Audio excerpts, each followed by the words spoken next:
السلام عليكم ورحمة الله وبركاته.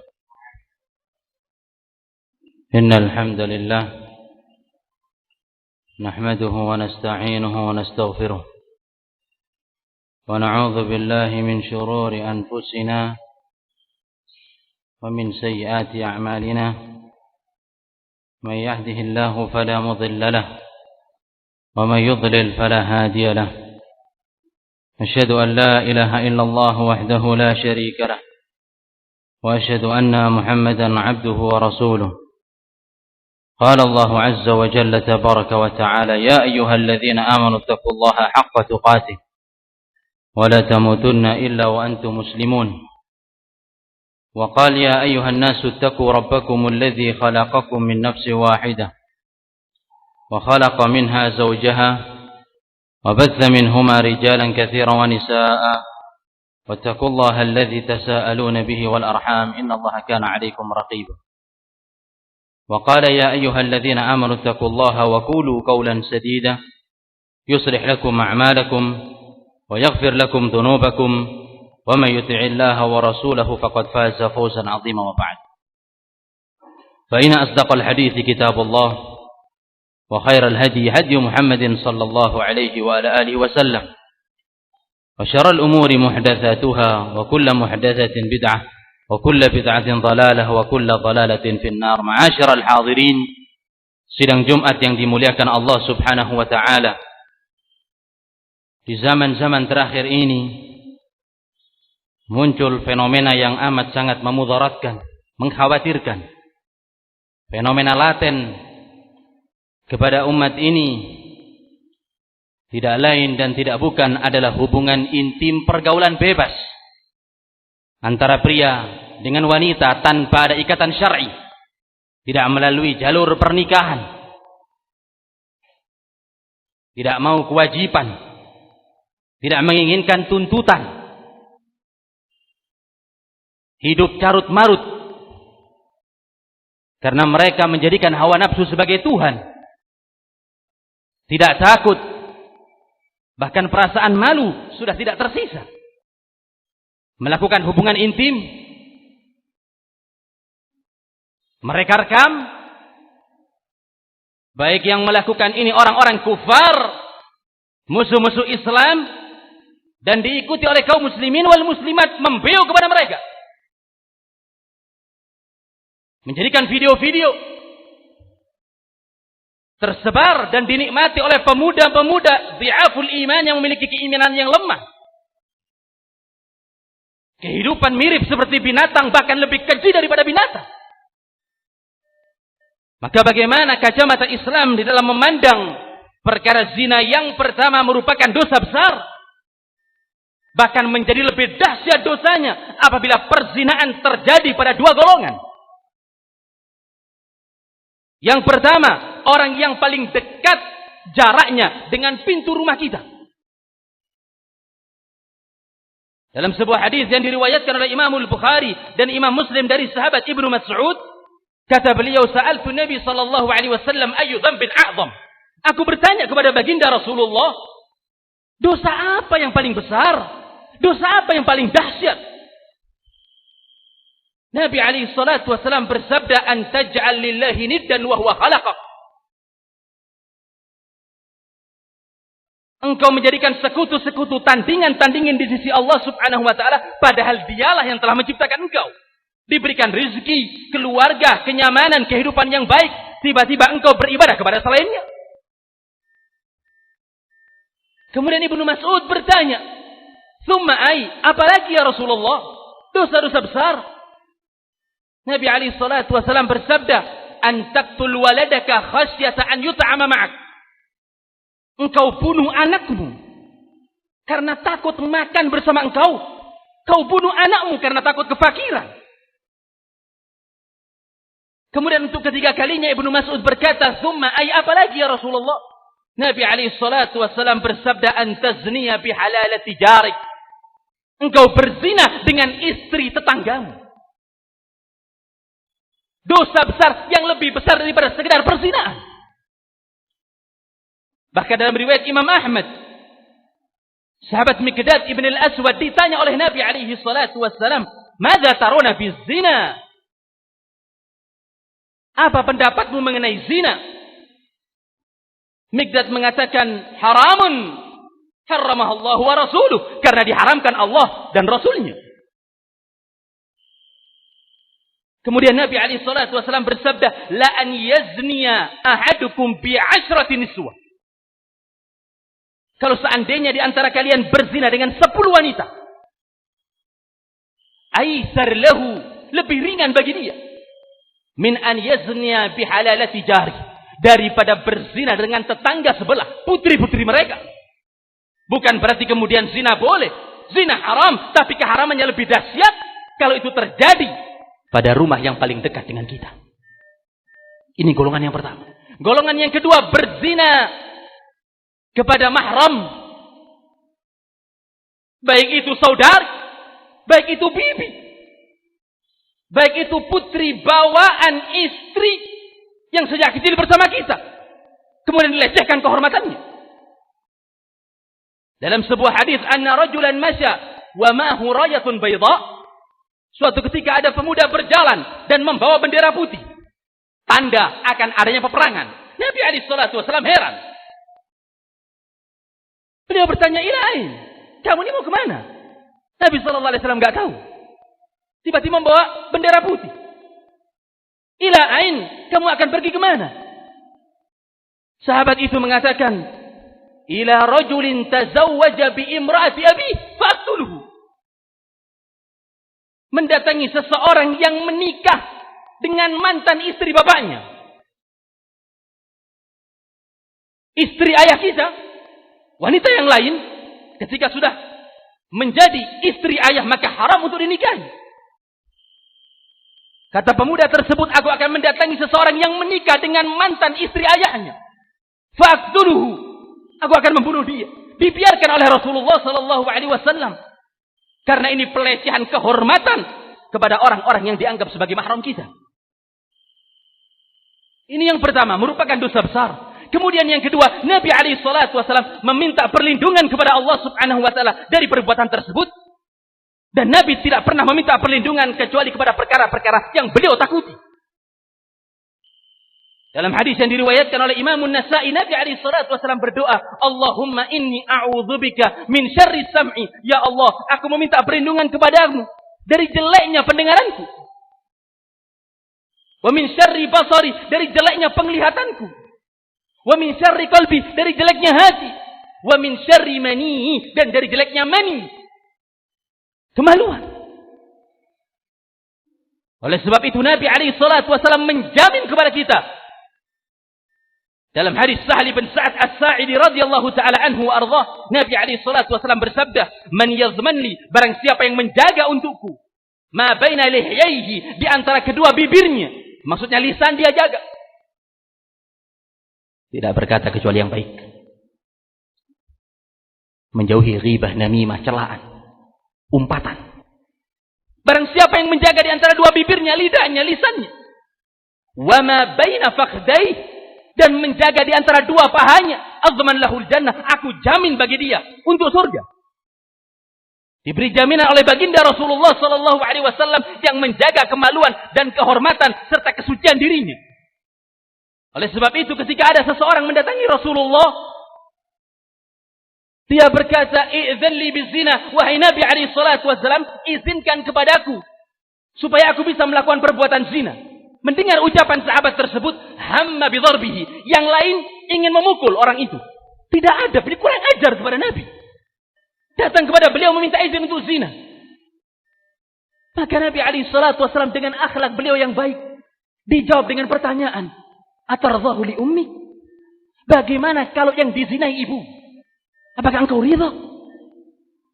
Fadaka abi wa ummi ya Rasulullah, demi ayah dan ibuku yang menjadi tebusan wahai Rasulullah. Tidak, aku tidak ridha.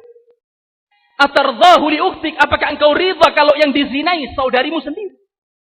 Dia mengatakan tidak. Maka Nabi alaihi salatu wasallam bersabda, "Allahumma ighfir dzambahu wa hassin farjah." Ya Allah, ampuni dosa anak ini dan sucikan kemaluannya. Ini perkara yang kedua. Kemudian yang ketiga, disiksa pada tubuhnya. Bukan kita yang berbicara, Al-Quran surat An-Nur ayat kedua, Az-zaniyatu waz-zani fajlidu kulla wahidin minhuma mi'ata jaldah. Pezina laki-laki dan perempuan, cambuk mereka dengan 100 kali pecutan. Hukuman bagi para pemuda jomblo, bujang yang berzina, dipukul sekujur badannya. Hukum Islam supaya jerak. Wa taghribu am, dan diasingkan 1 tahun keluar wilayah. Adapun bagi orang yang menikah, sudah merasakan nikmatnya hubungan, kemudian berzina, maka hukumannya adalah ar-rajm, dilempari dengan batu, sebagaimana dia merasakan nikmatnya perzinaan. Mulai dari ujung kakinya sampai kepalanya, ya seperti itu dia dihukum. Wal yashhad adzabahum ta'ifatu minal mu'minin, bahkan diperintahkan kaum mukminin mempersaksikan agar mereka jerah, agar tidak ada yang berani. Ini di dalam Islam. Kemudian yang keempat, tidak Allah subhanahu wa ta'ala lihat mereka pada hari kiamat, pelaku zina yang belum bertaubat kepada Allah subhanahu wa ta'ala. Dalam sebuah hadis, salasatun la yukallimuhumullahu yaumal qiyamah. Ada 3 golongan, mereka tidak diajak berbicara oleh Allah subhanahu wa ta'ala. Wala yanzuru ilaihim, bahkan Allah subhanahu wa ta'ala tidak mau melihat mereka, dilirik saja tidak. Wala yuzakihim, tidak disucikan dari dosa-dosanya. Walahum adzabun alim, mereka mendapatkan azab yang pedih. Siapa itu? Usaymatuz zani, orang yang tua berzina, jenggotnya sudah putih, kuburan lebih dekat, masih berjalan di atas kemaksiatan, keharaman Allah subhanahu wa ta'ala dia langkahi.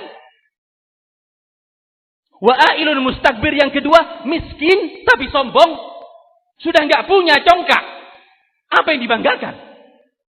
Wa musbil, dan orang yang menjulurkan pakaiannya. Bahkan terkadang Allah subhanahu wa ta'ala menyegerakan azab di muka bumi sebelum akhirat.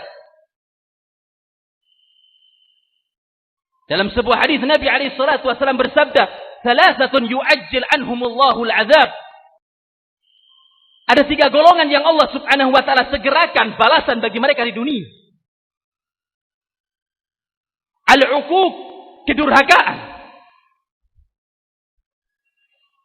Anda berkata kasar kepada bapakmu, akan diberikan anak-anak yang berkata lebih kasar daripada engkau. Durhaka kepada ibumu, akan datang anak-anak yang tidak akan menghargai dirimu.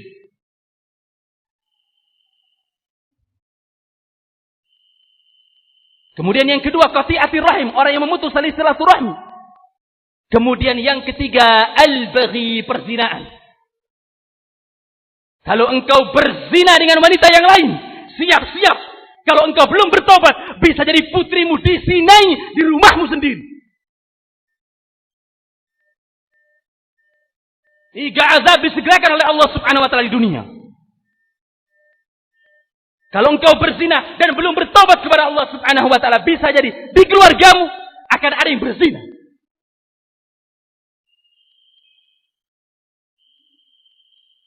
Kemudian yang kelima, yang terakhir, mendapatkan lipatan siksa kelak pada hari akhirat, pada hari kiamat. Allah subhanahu wa ta'ala menegaskan dalam surat Al-Furqan, "Walladzina la yad'una ma'allahi ilahan akhar." Orang-orang yang tidak beribadah kepada selain Allah subhanahu wa ta'ala, "Wa la yaqtuluna an-nafsa allati harramallahu illa bil haqq." Dan dia tidak membunuh jiwa yang diharamkan oleh Allah subhanahu wa ta'ala kecuali dengan alasan yang benar. Kriminalitas, kisos. Wala yaznun, dan mereka tidak berzina. Wa man yaf'al dzalika yalqa asama. Dan barang siapa yang melakukan 3 perbuatan itu, syirik, membunuh, berzina, akan mendapatkan dosa. Yudha'af lahul azab yaumal qiyamah.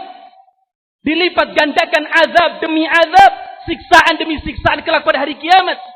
Wa yakhlud fihi muhana, dan mereka kekal di dalamnya dalam keadaan hina dina.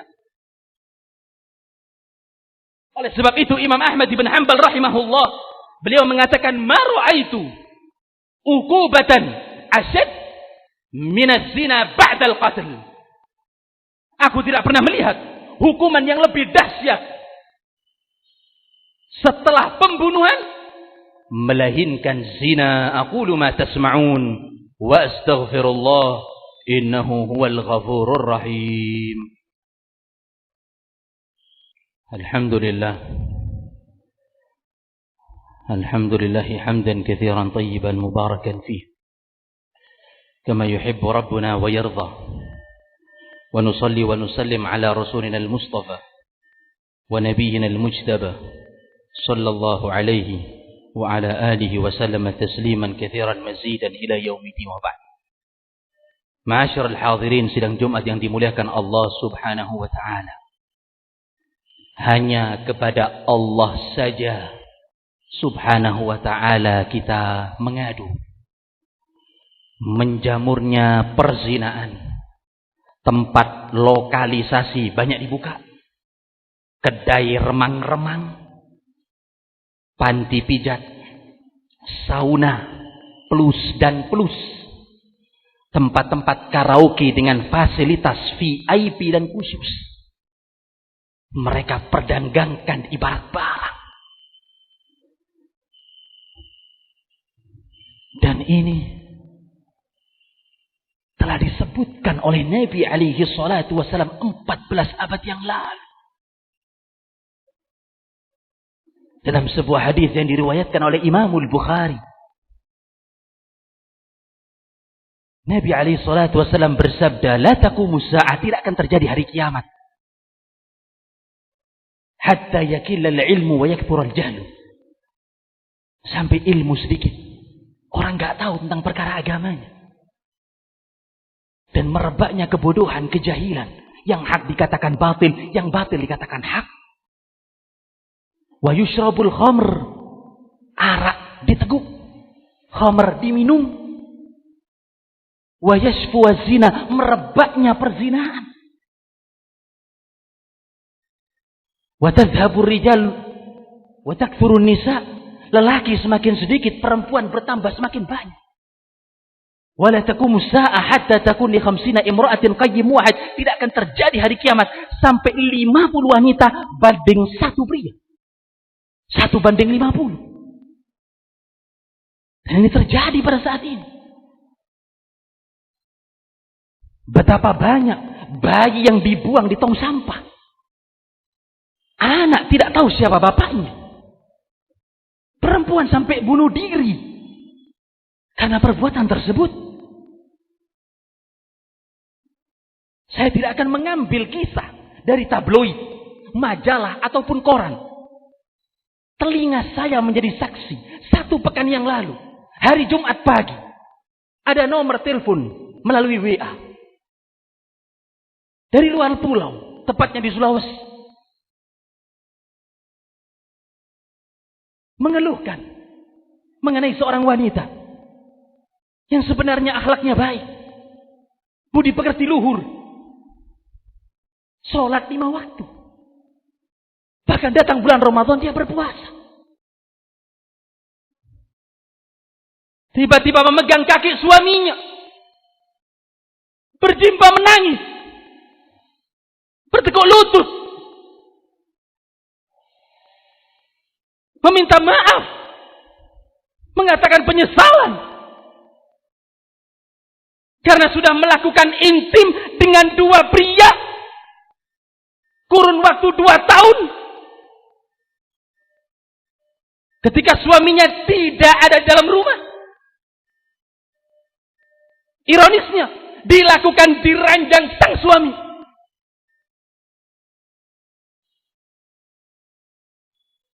Punya anak 3 dari wanita tersebut. Apa yang akan saya lakukan ya Ustaz? Kata pepatah Arab, al-fa'su bir-ras, kapak sudah di atas kepala. Akan bisa apa? Apa yang harus saya lakukan? Bahkan saya disuruh poligami. Yang penting dia tidak dicerai. Dan saya sudah 1 tahun tidak pernah menjamahnya. Setiap saya ingin menyalurkan kebutuhan biologi, terbayang gambaran-gambaran yang sudah diceritakan oleh sang istri.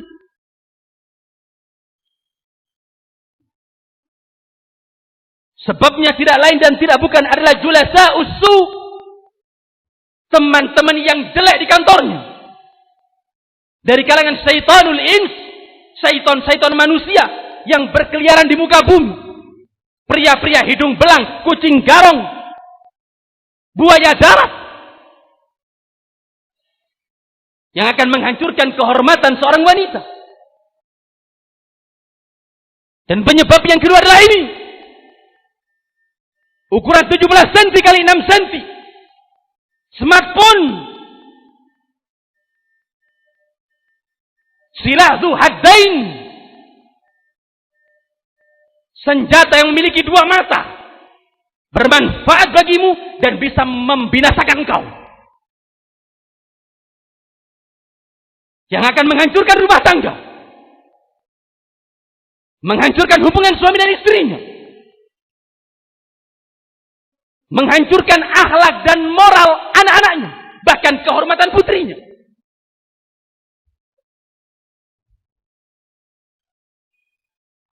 Maka hendaknya dikontrol, diperiksa, karena Anda pemimpin dalam rumah dan akan dimintai pertanggungjawaban oleh Allah Subhanahu wa taala atas kepemimpinanmu. Dengan siapa anak kita berteman, dengan siapa anak kita berjalan.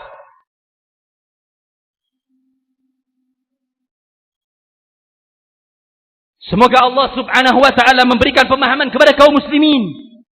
Dijauhkan kita dari fenomena berbahaya tersebut yang menjadi dosa-dosa besar dan momok di masyarakat kita. Innallaha wa malaikatahu yusalluna 'alan nabi ya ayyuhalladzina amanu sallu 'alaihi wa sallimu taslima. Allahumma ighfir lil muslimina wal muslimat wal mu'minina wal mu'minat al ahya'i minhum wal amwat. Innaka qaribun mujibud da'awati ya qadiyal hajat. Rabbana zalamna anfusana wa illam taghfir lana wa tarhamna lanakunanna minal khasirin. Rabbana atina fid dunya hasanah wa fil akhirati hasanah wa qina adzaban nar. Subhana rabbika rabbil izzati amma yasifun.